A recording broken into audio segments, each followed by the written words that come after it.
ओम परमात्मे नमः।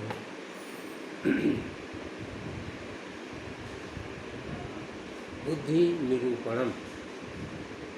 सर्व व्यवहार हेतु ज्ञानम बुद्धि सा विविधा स्मृति अनुभवश्च। संपूर्ण व्यवहार का जो कारण गुण है उसे ज्ञान अर्थात बुद्धि कहते हैं। वह स्मृति और अनुभव के भेद से दो प्रकार की होती है।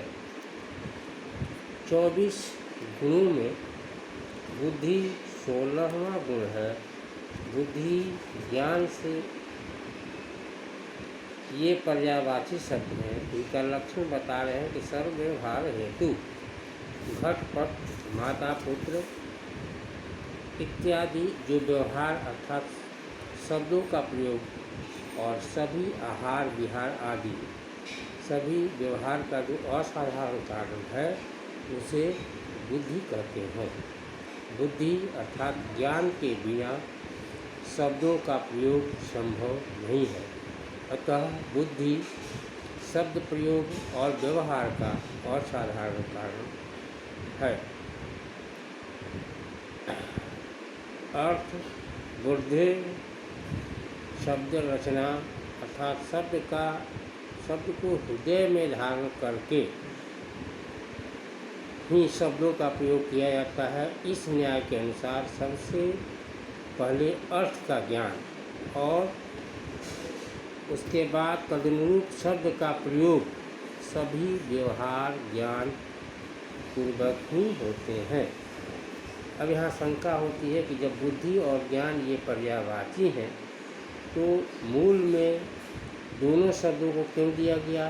सर्व व्यवहार हेतु ज्ञानम अर्थात सर्व व्यवहार हेतु बुद्धि। इन दोनों में एक ही वाक्य का प्रयोग करते हुए ज्ञान और बुद्धि इन दो शब्दों में केवल एक ही शब्द देते। इस पर क्या कहा? कहीं यह कहते हैं कि संख्या मत के निराकरण के लिए बुद्धि और ज्ञान से अलग अलग कहा गया है, जो कि ये दोनों पर्यायवाची हैं जबकि और भेद नहीं है। परंतु वास्तविकता यह है कि संख्या में कार्य कारण में अभेद माना जाता है। अतः इन दोनों का वास्तव में सांख्य सिद्धांत में भी भेद नहीं है। वस्तुतः सर्व व्यवहार हेतु गुणों बुद्धि ज्ञानम ऐसा करके गुण पद देना चाहिए जो कि मूल में नहीं दिया गया है। गुण पद देने का फल यह है कि संख्या में बुद्धि को द्रव्य माना गया है, सो न्यायिकों को अभिमत न्यायिकों का अभिमत नहीं है। यह बताने के लिए कि गुण पद दिया जाना चाहिए, इसी बात की सूचना करके ज्ञानम कहने के बाद पर्यायवाची बुद्धि भी कहा गया है। अतः मूलार्थ यह करना चाहिए कि सर्व व्यवहार के असाधारण कारण को ज्ञान कहते हैं और वही बुद्धि है। तद विषयक ज्ञान जो कि तद विषयक व्यवहार के प्रति कारण होता है। इस प्रकार सर्व व्यवहार का हेतु ज्ञान ही होता है। जिसे बुद्धि भी कहते हैं। शब्द प्रयोग केवल वाक्य प्रयोग का हेतु बुद्धि नामक गुण है। यह फलितार्थ बना। यदि व्यवहार हेतु इतना ही लक्षण करते तो दंड आदि में भी बुद्धि का लक्षण चला जाता, क्योंकि यह दंड है। इस व्यवहार के प्रति दंड भी हेतु ही है। अतः सर्व शब्द को जोड़कर सर्व व्यवहार हेतु ऐसा कहा गया, जो कि समस्त व्यवहारों का हेतु है, वही ज्ञान है। बुद्धि ही समस्त व्यवहारों का हेतु हो सकता है, दंड आदि नहीं हो सकते हैं। हेतु का अर्थ कारण है। कारण से असाधारण और साधारण दोनों कारण माने जाते हैं। यदि केवल हेतु मात्र कहते हैं तो इससे काल में भी अतिव्याप्ति हो जाती, क्योंकि काल, ईश्वर, अदृष्ट, देश आदि में सब समस्त जन्य पदार्थों में सभी साधारण हेतु ही है। इसे अतिव्याप्ति दोष को रोकने के लिए मूल में असाधारण शब्द को जोड़ना चाहिए था, जो कि मूल में पढ़ा नहीं गया है। अर्थात सर्व व्यवहार असाधारण हेतु बुद्धि ज्ञानम, ऐसा पढ़ना चाहिए। अथवा दूसरा समाधान यह भी हो सकता है कि यहाँ पर हेतु शब्द ही असाधारण कारक का वाचक है। अब बुद्धि के भेद बताते हैं। ईसा विविधा, वह बुद्धि अर्थात ज्ञान दो तरह का हुआ। पहला स्मृति और दूसरा अनुभव के भेद के दो भेद हुए, स्मृति और अनुभव। पहला स्मृति, दूसरा अनुभव, दो प्रकार हुआ। विशेष ज्ञातव्य है कि जब आगे अध्ययन करेंगे तो कुछ अन्य विशेषताएँ यहाँ आएंगी। इस दर्श यहाँ कुछ अब यहाँ बुद्धि का प्रकरण आरंभ हुआ। यहाँ प्रसंगवश ये ही बता दिया कि जो बुद्धि के आसपास ही रहते हैं, जैसा कि बुद्धि के भेद में बताते हैं स्मृति और अनुभव, उसमें अनुभव को जानने के लिए स्मृति को जानना आवश्यक है, क्योंकि स्मृति भिन्न ज्ञानम अनुभवम, अर्थात स्मृति से भिन्न ज्ञान को अनुभव कहा गया है। अतः पहले स्मृति का अनुरूपण करते हैं और उसके बाद अनुभव का। अनुभव के दो भेद होते हैं, यथार्थानुभव और अयथार्थानुभव। यथार्थानुभव चार प्रकार के होते हैं, प्रत्यक्ष, अनुमान, उपमिति और शब्द। इन चारों ज्ञान के सहायक होते हैं क्रमशः प्रत्यक्ष, अनुमान, उपमान और शब्द। इसी कारण कहा गया है, अर्थात प्रत्यक्ष रूप यथार्थानुभव का कारण प्रत्यक्ष नहीं होता है। प्रत्यक्ष के दो अर्थ हैं, एक प्रत्यक्ष प्रमाण और दूसरा प्रत्यक्ष प्रमाण यथार्थ ज्ञान। अनुमिति नामक यथार्थ ज्ञान का कारण होता है अनुमान। उपमिति नामक यथार्थ ज्ञान का कारण है उपमान। शब्द नामक यथार्थ ज्ञान का कारण है शब्द। दोनों प्रकार का यथार्थ ज्ञान के चार ही प्रकार होते हैं। इस तरह कारण शब्द के आ जाने से उस कारण शब्द का अर्थ बतलाना जरूरी हो जाता है। फिर कारण शब्द का लक्षण किया गया है असाधारण कारण। असाधारण कारण ही कारण होता है। अब इस वाक्य में कारण शब्द आया तो उसका लक्षण करना भी आवश्यक है। अतः उसका लक्षण किया गया है कि कार्य से निश्चित रूप में जो विद्यमान रहता है उसे कारण कहते हैं। कारण के लक्षण में कार्य शब्द आया, अब उसका भी लक्षण बताया गया आवश्यक है। उसका लक्षण किया गया कि प्राग भाव का जो प्रतियोगी उसे कार्य कहते हैं, और कारण के भेद और उसका लक्षण बताना आवश्यक समझा गया। समवायी कारण, असमवायी कारण और निमित्त कारण के भेद से तीन भेद बतलाकर उसके लक्षण और उदाहरण बताते हैं।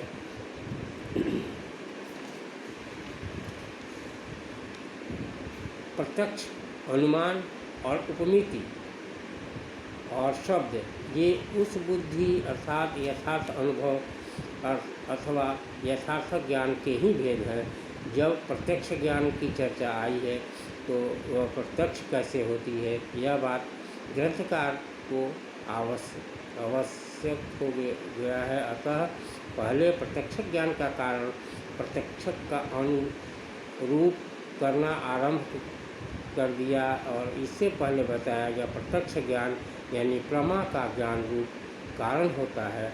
उस प्रत्यक्ष ज्ञान के से प्रत्यक्ष रूप ज्ञान का हो जाता है वह प्रत्यक्ष इंद्रिय और अर्थ, विषय और पदार्थ के सन्निकट से उत्पन्न होता है। अब यहाँ सन्निकर्ष शब्द के आ जाने से सन्निकर्ष के विषय में बताना भी आवश्यक हो गया है कि संयोग, संयुक्त, समवाय आदि 6 सन्निकर्ष का निरूपण किया गया है। और यह भी बताया गया है कि इन 6 सन्निकर्षों में जो ज्ञान उत्पन्न होता है उस ज्ञान को प्रत्यक्ष ज्ञान और प्रत्यक्ष यथार्थ ज्ञान कहा गया, अर्थात यथार्थ अनुभव कहा गया है। और ऐसा यथार्थ अनुभव रूप प्रत्यक्ष ज्ञान के कारण इंद्रिय ही होता है। अतः इंद्रिय ही प्रत्यक्ष प्रमाण हुआ। इस प्रकार प्रत्यक्ष प्रमा प्रत्यक्ष ज्ञान, प्रत्यक्ष रूप, यथार्थ अनुभव, प्रत्यक्ष रूप, यथार्थ ज्ञान, प्रत्यक्ष रूप, यथार्थ बुद्धि का निरूपण करने के बाद उस बुद्धि के ही द्वितीय भेद अनुमिति का विषय को बतलाना आवश्यक हो गया है। अतः ग्रंथकार ने अनुमिति ज्ञान, अनुमिति रूप यथार्थानुभव, अनुमिति रूप यथार्थ ज्ञान, अनुमिति रूप यथार्थ बुद्धि के कारण अनुमान का निरूपण करना आरंभ किया। और अनुमिति ज्ञान के कारण ही कारण को अनुमान कहते हैं। उसे बताते हैं कि अनुमिति का स्वरूप बतलाना आवश्यक हो गया है। परमार्थ से उत्पन्न ज्ञान को अनुमिति कहते हैं। अब उस लक्षण में परमार्थ शब्द का जो कारण है वह बतला रहे अभी आवश्यक हो गया है। व्याप्ति विशिष्ट परमार्थ पक्ष, व्याप्ति विशिष्ट पक्ष धर्मता का ज्ञान ही परमार्थ है। उक्त लक्षण में 2 नए शब्द आए, पहला व्याप्ति, दूसरा पक्ष धर्मता। इसके लक्षण बताते हैं, इसका भी लक्षण बताते हैं कि पहले व्याप्ति का लक्षण किया गया है, बाद में पक्ष धर्मता का। स्वार्थ अनुमान और परार्थ अनुमान के रूप में विद्यमान भेदों में से स्वार्थ अनुमान कैसे होता है यह बताते हुए फिर परार्थ अनुमान का निरूपण करते हैं। और इससे पंचावयव वाक्यों का प्रयोग, उसके उदाहरण बताए गए हैं। फिर स्वार्थानुभव और परार्थानुभव में लिंग परार्थ क्या कारण बताया गया है। यह लिंग शब्द में जो आ जाने वाला लिंग विषय में वो बताते हैं। अन्वय व्यतिरेकी की केवल व्यतिरेकेति रूप में लिंग के भेद बताते हैं।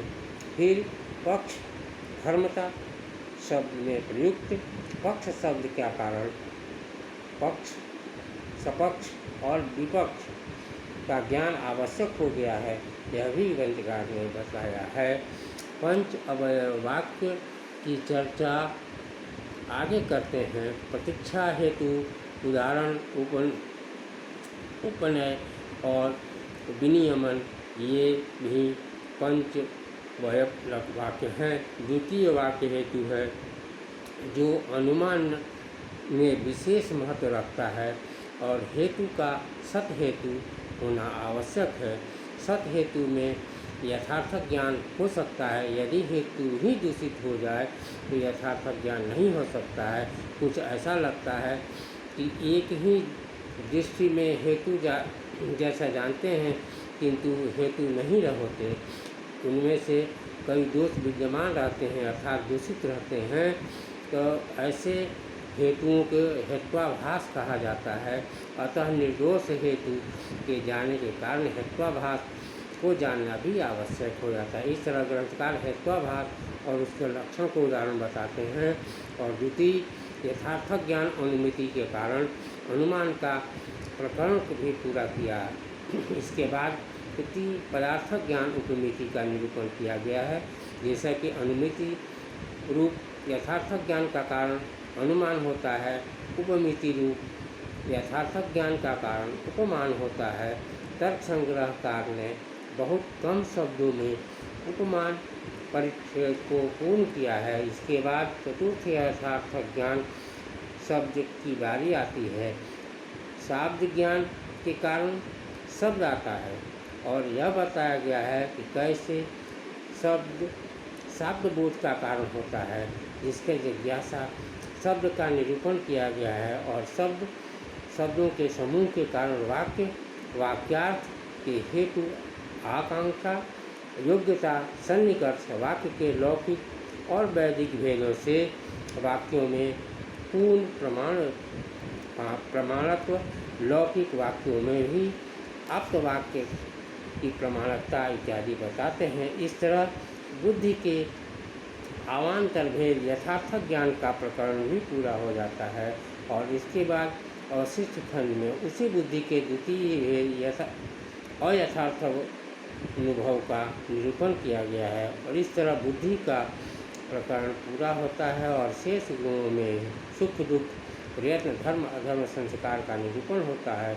इस तरह पूर्वक ये हुआ इति हुआ।